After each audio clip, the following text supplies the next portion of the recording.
Seja bem-vindo a mais um vídeo do Cortes da Palavra de Deus. Antes de continuar, deixe um like nesse vídeo e inscreva-se no canal para continuar recebendo novos vídeos.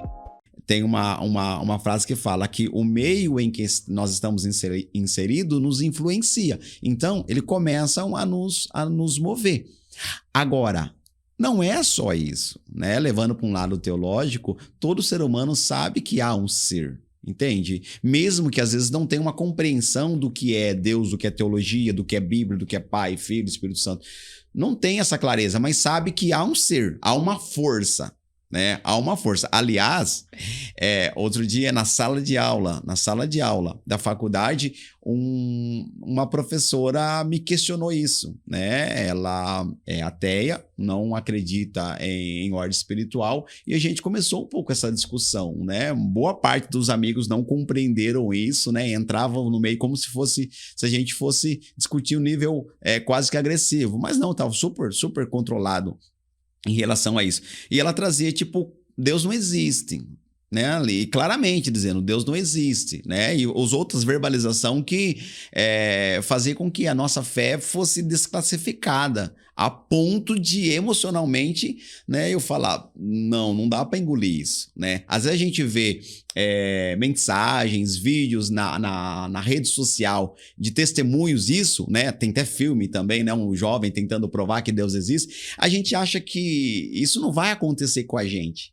né? E isso aconteceu comigo, né? De lidar com essa situação confrontante, né? E a gente começou a questionar, né? Como que surgiu o ser humano, né? Da onde que surgiu as coisas, né? Mas o ser humano, né? Segundo a literatura, veio do macaco, tá? Mas qual a probabilidade? 99% do gênero. Tá, ok, 99% ainda não é 100, né? A gente precisa trabalhar com uma questão mais exata, né? E eu comecei a questionar um pouco ela, eu falei, tá, mas você acredita? Eu acredito que há uma força maior. Ela não disse Deus. Aí eu falei assim, então se você já me explicou, essa força maior se chama Deus, que Deus existe. Então, ou seja, até mesmo quem não acredita em Deus sabe, respondendo a sua pergunta, que há uma força maior. Há alguém que deu início a tudo isso quanto existe. Há alguém que sustenta tudo isso, que nós acreditamos que é Deus.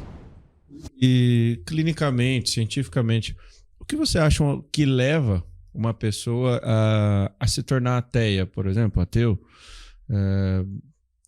Eu entendo que o ambiente ele influencia demais em qualquer que seja a sua decisão, porque a gente toma decisões inconscientes também, né? Parece que tudo que a gente faz, previamente a gente decidiu já na cabeça de fazer aquilo.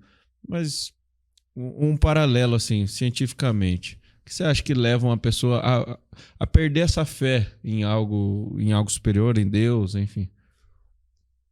Você até disse praticamente a resposta. Uma questão é a pessoa nascer, viver num ambiente em que não existe uma crença religiosa, uma fé em Deus ou qualquer outro tipo de fé. Outro fator é uma pessoa que vivenciou, passou por esse período, às vezes foi na igreja e depois se torna. Fator número 1, influência. E quando eu estou falando influência, não é só pessoa. Quem é o maior influenciador hoje? Mídia. A mídia. E não é só TV, rede social, sim. Alguém que essa pessoa segue no Instagram, alguém que essa pessoa segue nos meios de comunicação e acaba entrando na vertente do que a pessoa expressa. As pessoas começam a fazer, de certa forma, se é que eu posso dizer, uma lavagem cerebral, ou entra por um caminho com alguns fundamentos e muita parte deles sem uma base, né, que se pode ter confiança, e a pessoa, ela não quer estudar mais, ela não quer ler, ela não quer ir a fundo, ela não quer ter uma experiência, ela simplesmente vai no embalo e começa a modificar, e isso não é difícil de acontecer. E isso acontece muito pertinente, né? Não muito tempo, recebi um convite para ir na casa, né, de um esposo da amiga da minha mulher, em que ele tinha a vertente que acreditava só nas epístolas paulinas. Os demais livros da Bíblia era insignificante. Eu falei, mas como isso? E a pessoa tentou me provar que ele estava certo nisso. Era só a epístola de Paulo, que as 13 cartas, as demais não valia. né? E aí eu comecei, vamos conversar, tá interessante essa história, né? Eu queria ouvir mais, né? Eu falei, mas como que funciona isso, né? Você não precisa ir para a igreja, você segue isso aqui, uma vez salvo, você é salvo para sempre. E começou a questão, tá ok. Não, tá bom então. Só que o apóstolo Paulo falou em 1 Coríntios 11, 23, que a gente deve estar na igreja e vai dizer assim também, assim, ó, que a gente deve participar do corpo de Cristo Jesus. Você está participando onde? Se você não tem uma igreja, não tem um líder religioso? Não, então, isso aí eu não sei, porque não tem. Mas eu falei, mas foi Paulo que escreveu, né? Abra a Bíblia, senão a gente vai ter que tirar um pedaço, algumas folhas da Bíblia sua, para não ficar meio, né, sem coerência daquilo que você está trazendo. E começou a confrontar. Então a pessoa começou a entender que não tinha muita lógica. Só que aí depois eu acabei, né, sabendo por outras fontes que era um canal que a pessoa acompanhava, e aliás, esse canal era uma espécie de um culto, né, em determinado horário e tal, e assistia sempre e trazia essa distorção, não tinha uma base, uma realidade ali. Porque pro canal é interessante as pessoas cultuando no canal dele do que numa igreja. Tem até dízimo no canal. Com certeza, não há dúvida. Viu? Mas pra mim, quando eu falo assim sobre pessoas céticas, pra mim, 6 querem chamar atenção, 3 vão no embalo porque ouve e acha bonito, mas não creem nisso daí de verdade. No primeiro poste que tromba, o cara já volta atrás. E uma parcela ali, realmente o cara não acredita porque ele estuda, porque ele busca. Porque uma pessoa que fala que ela é cética e eu pergunto que livro você leu, ele fala nenhum. Pra mim, porque ele não tem embasamento nenhum, ele só fala ou para livrar a culpa dos pecados, como alguns irmãos falam que é para tirar algumas coisas da Bíblia ou acrescentar, porque ele só quer que a Bíblia seja como a vida dele é. Ele quer limpar alguns pecados, então na cabeça dele tem que mudar algumas coisas. Igual esse cara aí. As epístolas de Paulo servem até quando ponto. confronta ele. Exato, até onde está agradável. Mas isso, lembrando, né? Dá para ser cético e cristão. Né? O ceticismo e o ateísmo aí não necessariamente são a mesma coisa, mas até, inclusive, o arqueólogo, o pastor lá, o Rodrigo Silva, ele tem um livro que chama O Ceticismo da Fé, que ele diz que ele é cético demais para acreditar que não exista Deus. Forte. Oposto, bem oposto. E é interessante, com base nesse comentário que você fez, Will, porque eu tenho pessoas, amigos, que trazem como ateus. Não acredito. Só que, infelizmente, passou por situações da vida que só a ciência para a pessoa não era o suficiente. E a pessoa recorreu a quem? A Deus. De que forma? Você pode orar por mim?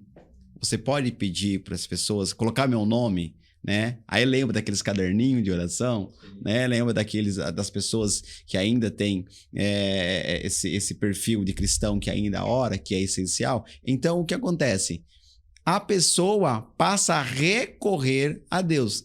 Então, aí entra naquilo que o Will disse, né? O que ele disse? Que não necessariamente todos seguem o mesmo caminho. Uma boa parte tem por alguns objetivos pessoais, por algumas questões de si próprio e não necessariamente uma crença como uma fé ou aquilo que dizendo assim, ó, é isso e ponto final.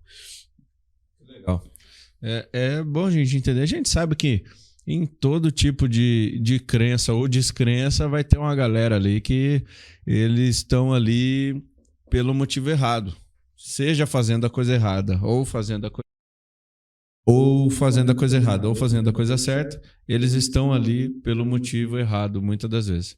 E assim tem no nosso meio, dos cristãos, pessoas que estão ali porque eu nasci na igreja, então eu venho, me acostumei, hoje faz parte da minha cultura, tal, eu venho. E nem sabe o real porquê de que tá ali, né? Mas ainda seguindo essa linha de raciocínio, né, qual seria uma explicação clínica para as pessoas também que já são inseridas nesse contexto cristão, já estão firmadas nessa vida, muitas das vezes, e se afasta desse caminho. Né? A gente vê até no texto de Romanos 7,19, porque eu não faço o bem que eu quero, mas o mal que eu não quero, esse eu faço. né? Porque a gente tem essa dificuldade em manter alguns comportamentos, algumas rotinas, algumas boas atitudes que a gente quer ter, assim.